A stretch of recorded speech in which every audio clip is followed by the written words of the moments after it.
Hi, my name is Tate Ferguson, and I'm going to be running you through a quick and simple voter registration and ballot request training. I am one of the co-coordinators for DU Votes, which is Denison's on-campus, nonpartisan voter engagement initiative, and we work with a bunch of student volunteers that are ambassadors and also closely with the CLIC office and some other offices around campus to help get students registered, requesting their ballots, and that make sure that they're engaged and educated with the election cycle. So I'm going to be running through this quick training, and the main point of this is so that you can be a resource to your friends, your peers, your classmates, and other Denisonians on campus. Also, so that you can help out your family or friends back home. Now, you'll learn the basics of the election process, primarily the three-step process that it takes to request an absentee ballot or vote by mail this election. And you'll also be learning what resources you can use and send students to, because as you might know, the election procedures and the process is entirely different in all 50 states and US territories. There are different rules, different deadlines, different forms to fill out. And so you just have to make sure that if you don't know the answer to a question or something differs from the person who's asking it from you and your voting experience, you know where to send them so that they can find that information. So that's going to be the most important takeaway from this presentation. You'll see at the bottom here, DU Votes is going to be encouraging that all students vote by absentee ballot this fall, with their ballots being mailed to their Slater box.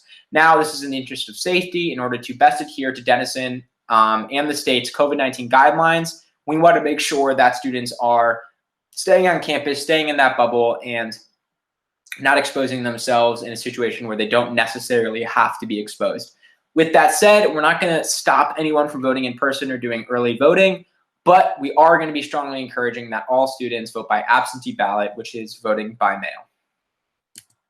All right, the first thing you're going to see here before we kind of dive into the election process is a link to DU Votes' comprehensive voter registration and ballot request tool. Now, at the very top here, it's a super easy link. Just do bit.ly/DenisonVotes. It'll get you straight to this Google form that we put together for any student from all 50 states, any territory, no matter what they're doing. If they're just updating registration, trying to register to vote for the first time, requesting a ballot, or just looking for information, this can bring them to the right place and the right resources that they're able to do that. It also helps us as a committee collect information and some statistics on Denisonians as they're registering and as they're requesting ballots. That way we're able to kind of keep tabs on students and make sure we know, maybe there's one dorm where not anyone has collected or requested their ballots yet. And so we know we can focus messaging on that one place, or so we can push students along in the process if they seem to get stuck or anything like that. All right, so step one is obviously going to be voter registration. Now, this entails both registering for the first time if you've never voted before, or you're registering to vote in Ohio for the first time, and just updating your registration.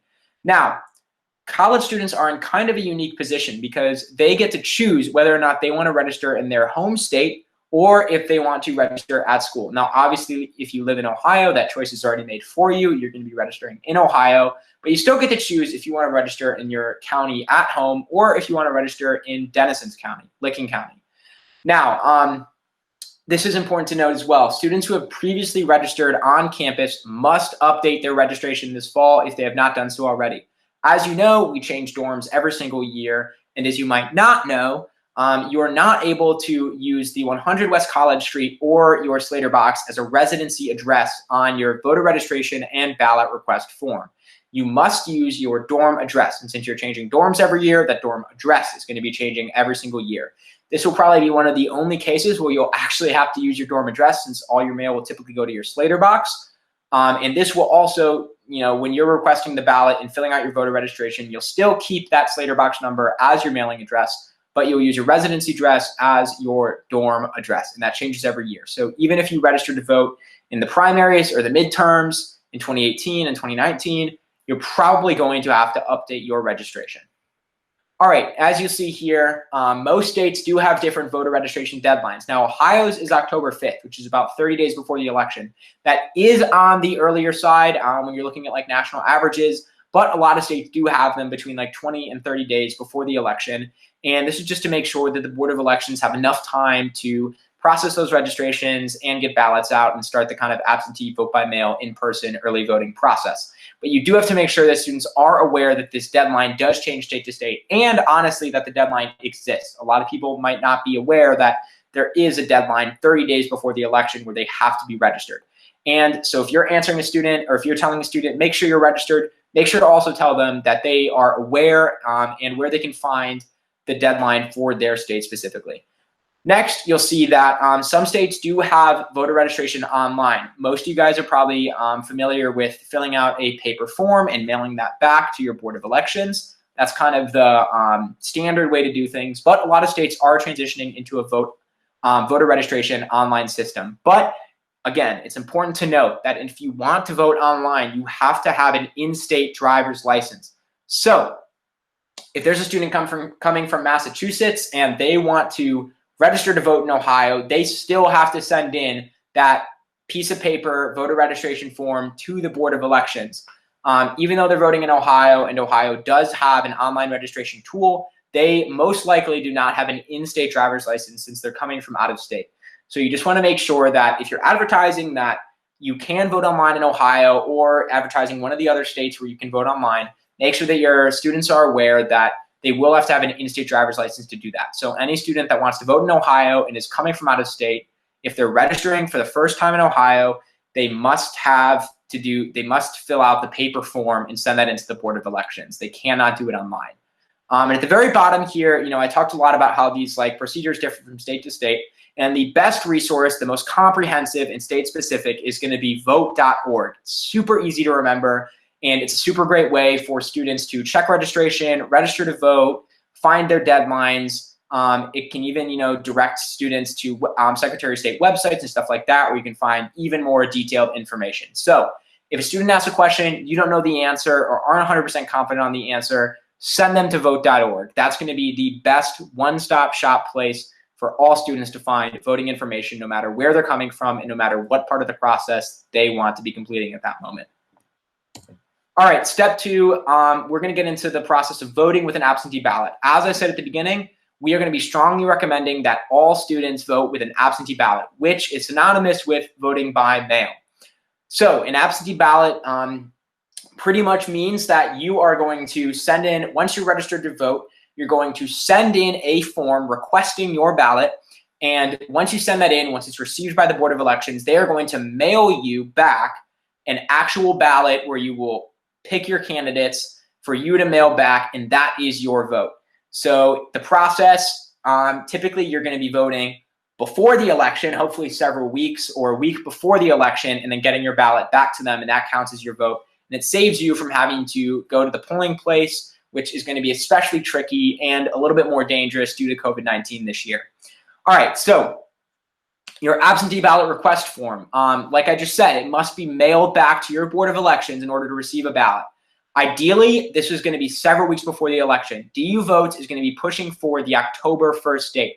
Now, technically, you do not, the limit to request a ballot is going to be much, much closer to Election Day. In Ohio, this is subject to change. It might go out to 7 days, but as it stands right now, you have to at least request your ballot 3 days before Election Day. Now, for a student, on campus who's registering to vote in Licking County, Newark, the county seat, is 10 minutes away, so it's likely that they might be able to deal with that turnover. But if a student's trying to vote in California, if they live in California, they're trying to vote in California or in the Pacific Northwest or even up Northeast, they might not have that wiggle room. It could take up to a week, 8 days for them to get their ballot back after mailing in the request. So because of that, we're going to be strongly pushing that students submit this request for a ballot by October 1st. That gives them a full month, a little over 4 weeks, for them to get that request in, have their ballot mailed back to them, fill it out, and mail the ballot back to the Board of Elections by Election Day. Okay, so you'll see down here, a request form can be found at vote.org. So if you go to vote.org, like I said on the last slide, click their Vote by Mail tab. You'll be able to fill out electronically a ballot that you can then print with instructions from vote.org. They'll fill out that request form for you, and then all you have to do is print it out and mail it in. You can also find this stuff at your Secretary of State's website. Secretary of State runs voting procedures for every state. And in Ohio, it's Frank LaRose. And if you go to their website, typically they have all these documents laid out for you. And they might even also have an online portal that'll autofill it, and then you just have to print it. So when you look at that form, kind of the biggest little thing when filling it out is there'll be 2 addresses. So you'll see in section 3 and in section 4. Now, one is going to be your mailing address. The other is going to be your residency address. Now, your Slater box can and should be used as your mailing address. That way, you get that ballot at your Slater box. It's sent straight there, and all you have to do is go pick it up and fill it out. It's super easy and simple. For your residency address, though, in order for your request to be valid, in order for you to get your ballot on time, you have to make sure that you have the correct residency address. Now, I said this with the voter registration. It's the same thing here. Your residency address is actually going to be the physical dorm address of your dorm, and that changes every single year. We're going to be putting out a lot of information that has these addresses, and so students can easily access it and figure out what their address is. But it's really, really, really, really important to remember that you put that address on, not say 100 Less College, you don't put your Slater box twice, or you don't put your home address unless you are voting at home. Now remember that if you're voting at home, your residency address is still going to be your home address. So if you're voting in Massachusetts, or if you're voting in your county in Ohio, that's not necessarily Licking County. But if you're voting at Denison, you have to make sure that you have your dorm address listed as your residency address. Again, I'm going to say it again. I'm going to say it one more time. Vote.org is one of the best tools for finding your state's absentee protocols and starting that process of requesting the ballot. Obviously, they won't. Vote.org is its own organization. They're not affiliated with the states. So if you fill out that online, that's not the end. You still have to print out the form that you fill out on vote.org and send it in. But go there and they'll kind of provide you with all of the instructions for you to do that and make it a super easy and streamlined process. You'll see here the US Vote Foundation website is another great resource. If vote.org isn't working for some reason, or a student just doesn't want to go there, US Vote Foundation is another really, really great resource where you can request stuff online. And both of these resources are completely nonpartisan and purely about getting you registered, getting you a ballot. All right, step 3 with voting with an absentee ballot. So the last slide was all about requesting your ballot. Now, once you have done that, once you have mailed in your ballot request, you should, if you have properly filled out your form with your Slater box as your mailing address, get a ballot right into your Slater box. So the Board of Elections from wherever you're voting will literally send you a ballot, just like the one that you'd see on election day if you went to a polling place, and you'll get that ballot and you'll fill it out. We're going to be asking students to fill out ballots right away. It's super easy once you've gotten it to just kind of sit on it, put it somewhere, forget about it. You only get one ballot. So you want to make sure that when you get it, you fill it out and send it back ASAP. So just like I said on the last slide, we're going to be asking students to request their ballots by October 1st.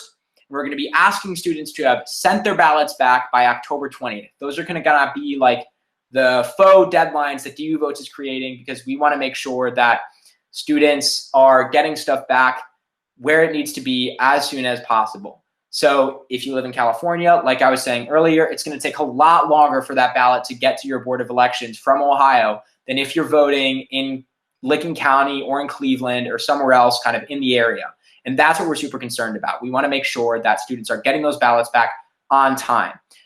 Now you'll see at the bottom here, kind of on that note, in most states, absentee ballots must be postmarked with the day prior to the election and received by some point on election day. Now I say noon here, noon is Ohio's guidelines, but that changes state to state, like everything in this process. And the time is kind of arbitrary. So that's part of the reason why we want to make sure that students are sending their ballots back by October 20th, because we don't want any students at the last second trying to get their ballot to their Board of Elections by noon. We want to make sure don't have to worry about that. Students don't have to worry, no matter where they're voting, even if it's thousands of miles away, that they are getting their ballot back to the Board of Elections on time. So you'll see the second bullet here. When you get the ballot, it'll be pretty self-explanatory. The Board of Elections include some pretty comprehensive instructions in there. So just kind of follow the instructions, fill it out, make sure you're educated on candidates and issues on your ballot, and then return your ballot via mail.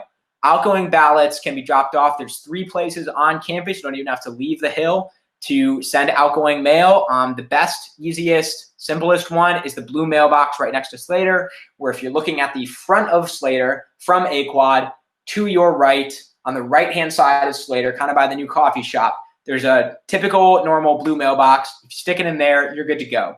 You could also go to the basement of the Doan admin building, is kind of Denison's official mail room. They are always taking outgoing mail. You can also go to the mail room. They, you know, aren't an official place for taking outgoing mail, but they do have one of those U.S. mailboxes. But we highly recommend you either go to the blue mailbox or the basement of the Doan admin building. Those are going to be the simplest. Stamps, if you need a stamp, hopefully Click will be providing them this year, absolutely free to students. I know that could be, you know, a barrier for students wanting to vote because they just don't know where to buy a stamp, can't buy a stamp, whatever, don't have one. Not a lot of students have stamps. But you, in some cases, you might need a stamp to not necessarily send back your ballot, but send in your voter registration form, send in your request for a ballot, because you're not going to be actually provided an envelope. With the ballot, you're typically provided an envelope that you don't have to pay for postage. But on the other stages in the process, you will need a stamp. So if you do need a stamp, go to the Click office and they'll try to help you out. All right, so like we said, voting in person. This also, same rules entail for voting early. Due to COVID-19, DU Votes will not be recommending students to vote in person. It is highly likely the option will be available, and right now the polling place, as it has been in years past, is First Presbyterian Church, which is the tan brick church on the corner of Broadway in North Main. It's the one on like the closer side to campus. And like I said, we will not be recommending this for students. We want all students to be voting by mail, voting absentee, but it will be an option. But the other thing is, COVID-19 aside, because of COVID-19, we won't be able to guarantee that this polling place will be open. There is some struggle right now to get enough poll workers to work at the polling places. And so a lot of states are likely thinking about consolidating their polling places, which is one more reason just to vote by mail. All right, so in order to vote in person, you don't need to fill out the absentee ballot request forms or anything we just described, but you do still need to be registered to vote before Election Day by that deadline, which in Ohio, like I said, is October 5th. And you just have to be registered in Licking County, assuming you're going to be voting in person in Licking County, and make sure that you have the proper ID to bring to the polling place. For Ohio residents that are voting in person, this would just be your driver's license or a state ID, super easy. If you're an out-of-state resident that is voting in person at Licking County, this will most likely be a utility bill, which you can pick up a Denison utility bill from the bookstore on request. If you just go to the bookstore in their normal hours, go to the front desk at the bookstore, you can ask them for a utility bill and they should be able to get you that. It'll have your current address and your name so that you can use that as ID to vote. So at the very bottom, you just always want to make sure you're aware of polling place hours and the exact location of your polling place. A lot of this information can be found on your Board of Elections website with a quick Google search. And there are a lot of resources online as well, like Polling Place Locator and all sorts of websites that are made specifically for helping people find their polling place. And of course, you know, make sure if you're voting online, if you're voting in person this November or doing early voting, make sure you're bringing a mask, staying socially distanced while you're doing it, and washing your hands before and after voting, just being as safe as possible. All right, so as I'm closing up here, I just want to give you some of the key takeaways from this presentation. Number one, DU Votes has created a comprehensive voter registration and ballot request tool that can serve students from all 50 states and U.S. territories. That's going to be the link I said earlier at the beginning of the presentation, that bit.ly/Denison Votes. That is going to be the best, most comprehensive tool for you to use if you want to request a ballot or help a student do anything in this process. Next, vote.org, after that, is going to be one of the most comprehensive universal resources for students. A lot of the things on the ballot request tool just direct to vote.org once students kind of figure it out. And this is going to be including updating your registration, requesting ballots, or just finding information on your state specifically and deadlines and stuff like that. Vote.org is great. All right, DU Votes will be encouraging students to follow the 3-step absentee process. It's really, you know, it sounds like a lot. It sounds like a lot of paperwork. It sounds like a lot of mailing and filling out stuff online. It's really not that hard. All you have to do, make sure that you're registered, make sure that you request your ballot, and then mail it back to the Board of Elections once you've received your ballot. So all you have to make sure you're doing is registering, requesting, and then mailing the ballot back. Like we said, we have different deadlines than the official ones, just so that we make sure we're doing everything on time and every student gets their ballot in on time. And that's good. We want to make sure students are requesting their ballots by October 1st and mailing them back by October 20th. Those windows should give us more than enough time to make sure that no matter where you live in the United States, your ballot is going to get to you and then back to your Board of Elections in time for Election Day. Lastly, make sure students are aware of all these deadlines. I was just talking about this. Perfect. You want to make sure that people are aware of the voter registration deadline, the deadline to request a ballot, and the deadline to return your ballot. We just have our faux deadlines, but there are real deadlines. So like I said, in Ohio, October 5th. You have to be registered to vote in Ohio by October 5th. And that differs state to state. Some states, it's 20 days before the election. Some states, it's 24 days before the election. So make sure that students are aware that there is a deadline for all of these processes. The deadline to request a ballot is typically within a week or shorter before the actual election date. And the deadline to return your ballot, typically it has to be postmarked the day before the election. Sometimes it is the day of the election. Again, this all varies from state to state. So just make sure if you don't have the correct answer, feel like you maybe don't understand, maybe you vote in Ohio, someone's asking you a question about Wisconsin, shoot them to vote.org, where they can find all the deadlines and proper information for their state. Okay, if you have any questions, comments, or concerns, I know this is a ton of information. It can be kind of a confusing process, especially if you've never done it before, which a lot of Denison students might not have voted before or might be registering to vote in Ohio for the first time. Send an email to duvotes@denison.edu. We check it every day, so just make sure that if you have a question, a comment, or anything along those lines on how to vote, whatever it is, no matter how complicated, even if you're saying, how do I vote, send it our way, and we should be getting back to you within 24 hours. All right, thank you guys so much.